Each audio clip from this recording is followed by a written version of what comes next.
तर अब पनि भएन भने म रामचन्द्र पौडेललाई थुत्ने काम पहिलो हात मेरो नै हुन्छ दाइ।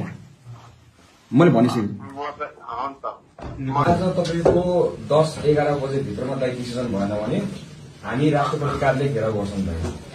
नेपाली जनता सबैजना घेराउ गर्छ। हजुरहरूले सुटिङ गर्नुहुन्छ होला आफ्नो ठाउँमा छ दाइ। यतिकै मर्ने उतिकै मर्ने हो दाइ हैन। म अहिले आह्वान गर्दैछु सबैजनालाई। राष्ट्रपति अस्ति हामीले छुएको थियौं यति मात्र कारणले गर्दा दाइले मेरो कुरा सुनिनु होला है हजुर दाइ। म एकदम सिरियसमा छु।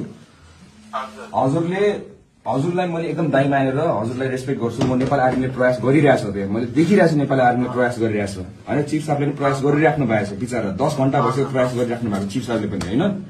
तर अझ पनि रामचन्द्र पौडेलले तपाईको नेपाली कांग्रेसको नेपाली कांग्रेस हैन नेपाली कांग्रेसको आधारमा म नेपाली कांग्रेसको उयो भएको हुनाले चाहिँ यसले राजनीति खेलिरहेछ दाइ। मेरो देशको सवाल छ दाइ। म गोली खान तयार छु। हामी सबैजना तयार छौं। 10 र 11 बजे भित्रमा यो डिसिजन भएन भने हजुरलाई ठोकेर राखिदिन्छ कि छातीमा गोली खाएर हामी अगाडि बढ्छौं।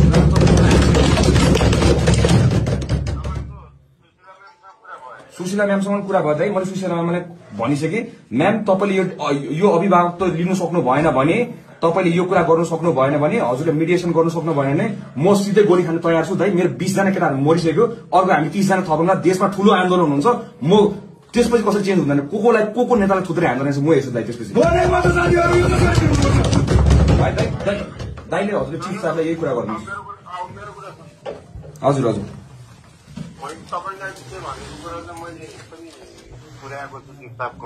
हजुर उहाँले चेतावनी दिइराख्नु भएको छ भनेर भनेको छु। त्यो तपाईँले अब सुशीला म्यामले चाहिँ उहाँसँग कुरा गर्ने सब मिल्छ सँगै जस्तो हो जस्तो लाग्छ मलाई। होइन सुशीला म्याम अघि भर्खर मैले सुशीला म्यामलाई चिफ साहबलाई फोन गर्न लाएँ हैन। मैले चिफ साहब फोनमा हुँदाखेरि मैले भनिसकेको छु। त्यतिखेर नि मैले चेतावनी दिइसकेको छु। सुशीला म्यामलाई पनि चेतावनी दिएको छु। मैले चिफ साहबलाई पनि चेतावनी दिएको छु दाइ हैन। हजुरले यो डबल कन्फर्मेसन गरिदिनु होला किनभने टाइम भनेको थिएन हजुरलाई। तर म हजुरलाई टाइम भनिदिइहालेँ। नेपाली जनताको अगाडि मैले घोषणा गरेको छु दाइ। यो हामीले भिडियो अपलोड गर्दैछौँ दाइ। म जोक गरे भने दाइ म भगवान कसम सिरियस हो दाइ म है। मैले हजुरलाई